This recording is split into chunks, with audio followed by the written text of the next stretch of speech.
We have cells and cells, over 100 billion cells they say. All these cells are essentially coded and, geared for health, for survival mainly. Their own individual survival and the survival of the organism. A few of them take shortcuts, they want to survive upon others. It's crime, So there is a pickpocket. What is his business? What you took 1 month to earn, he wants to pick it up in 1 day. But he's also part of the society till he's caught, all right? Now if all the pickpockets of the country got together and they came to Delhi, now everybody's pockets will be gone because now it's organized. So right now, what you call as cancer is just this. In everybody's body, there are cancerous cells. When they get organized and get focused in one place, then it becomes a serious problem, to a point where it can take one's life. What is the solution? There are many things to say. First of all, crime flourishes where there is no order in the system, yes? Criminals in the society will flourish if the law enforcement is not in order. So there is a defense mechanism in our system. Are we keeping it well?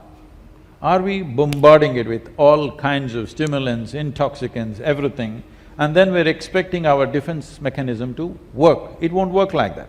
We must understand every stimulant and every intoxicant we consume in some way dents our defense mechanism. People think defense mechanism is only for external infections. No.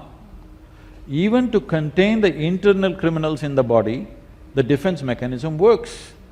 So a simple thing is, in the yogic system, this is a simple logic.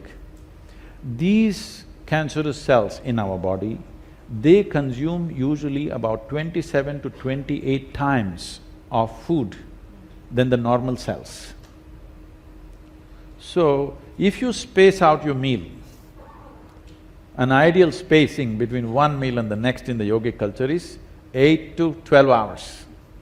If you space out 8 hours meals, you will see the cancerous cells will all die by themselves because they cannot survive without food.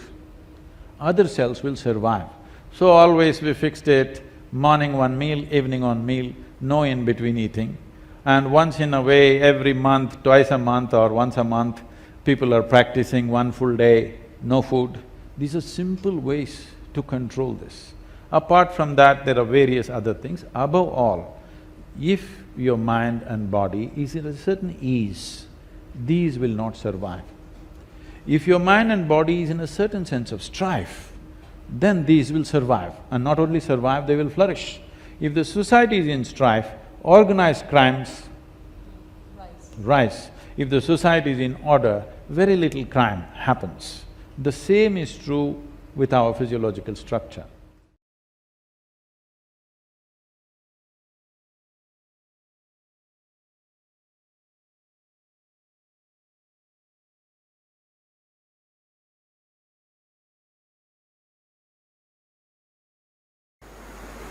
So coming to the doctor's statement, it all depends on how you take it. Yes, it all depends on how you take it. Should I fight it? How can you fight an enemy that you cannot see? And cancer is not somebody, you are the cancer. A part of you has turned against yourself. You can't fight it. So what should I do? It is just that every human being, largely every human being, always in some way is working against himself or herself. If you created a moment of anger, you're working against yourself, isn't it? Today there's medical proof to show you. When you're angry, your whole chemistry is working against yourself. There's substantial medical proof. It doesn't need medical proof, one should know by experience.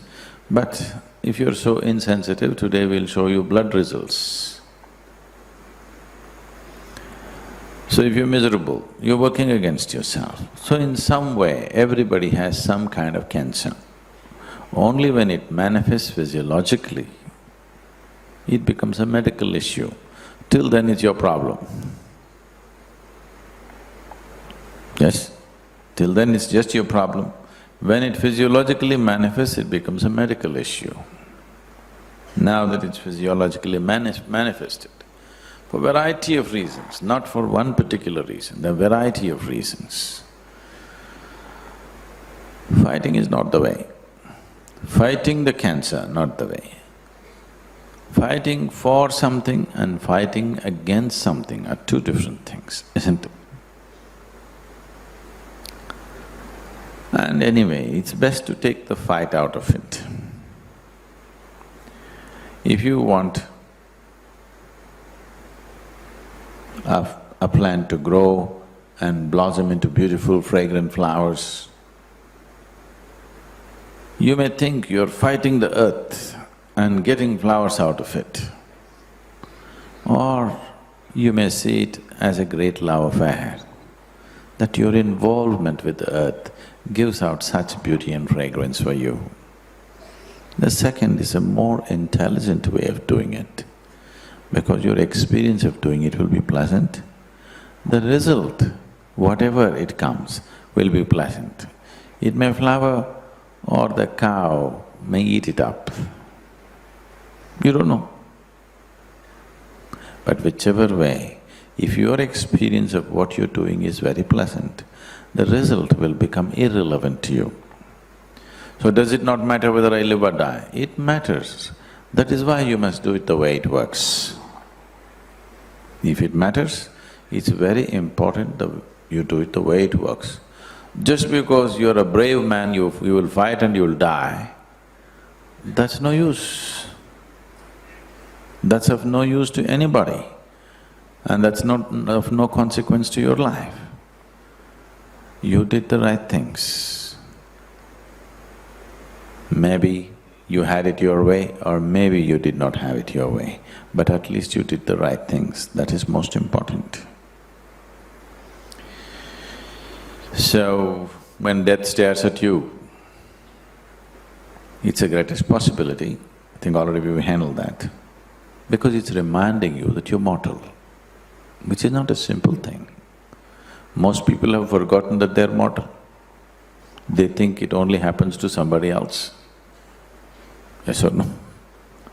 Most people think death happens only to somebody else, not to them. No, it's going to happen to you and me. How it happens is different, but it's going to happen to you and me. So about how to deal with the cancer, I don't want to go into that now. If you come, we can help you, but first go through the allopathic treatment. It's the most aggressive and invasive treatment, but it's best to go through that rather than taking chances. But after that has happened, recovering from the treatment is our big challenge. There are many things that can do. In the yogic system, it can be done. For cancer itself, it can be done. But the risk levels are so high and the time allowed is so little, so we wouldn't usually take a chance with that.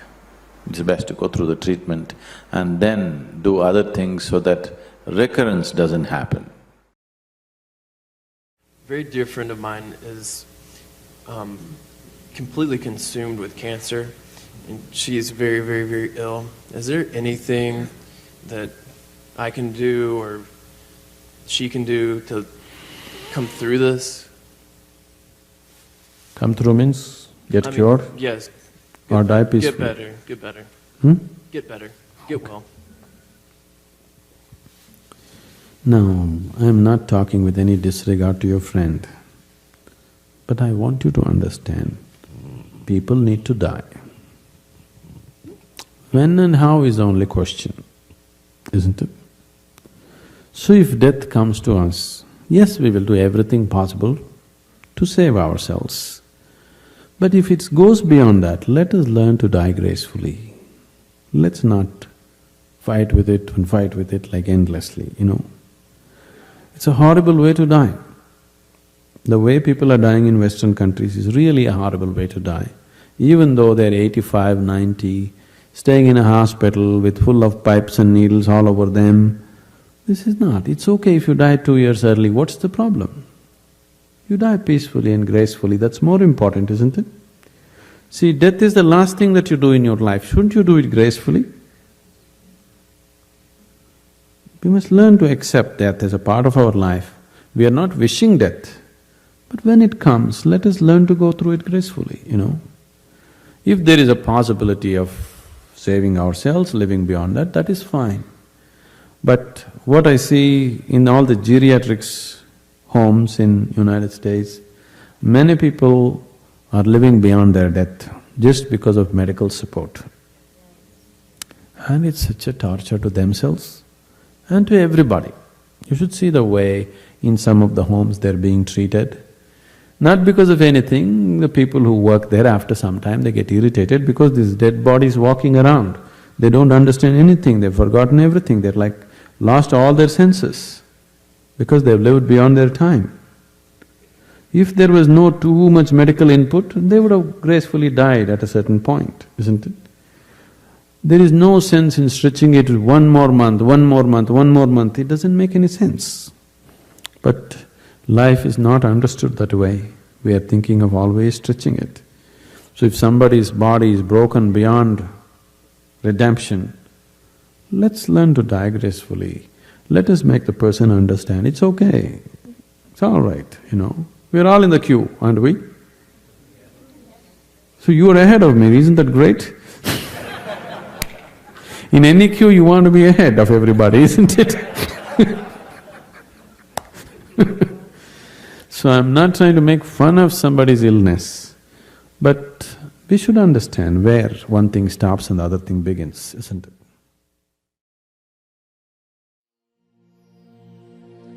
शरीरं सुरूपं यथा वा कलत्रं यशश्चारुचित्रं धनं मेरुतुल्यं गुरोरङ्घ्रिपद्मे मनश्चेन लग्नं ततः किं ततः किं ततः किं ततः किं कल